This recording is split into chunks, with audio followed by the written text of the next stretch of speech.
আসসালামু আলাইকুম রহমতুল্লাহি বারাকাতুহু। যে সকল আপুরা আপনারা দর্জি কাজ শিখতে যান, আপনাদের জন্য আমি নিয়ে এসেছি দেখেন ইঞ্চি টেপের মাপজোক। আপনারা যারা দর্জি কাজে সম্পূর্ণ নতুন, তারা এই ইঞ্চি টেপের মাপজোকটা ভালোভাবে শিখে নেবেন, যাতে আপনাদের পরবর্তীতে কোনো সমস্যা না হয়। সেজন্য আপনারা এভাবে খাতায় নোট করে নেবেন।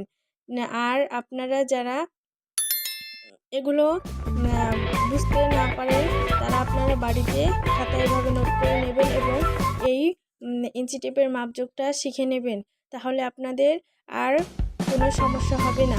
কাপড় কাটতে কিন্তু আপনাদের এই ইঞ্চি টেপের মাপজোকটা জানা জরুরি। ঠিক আছে, পরবর্তী ভিডিও পাওয়ার জন্য আমার চ্যানেলটিকে আপনারা ফলো দিয়ে রাখবেন, যাতে আপনারা আমার ভিডিওগুলো কন্টিনিউ পেতে পারেন।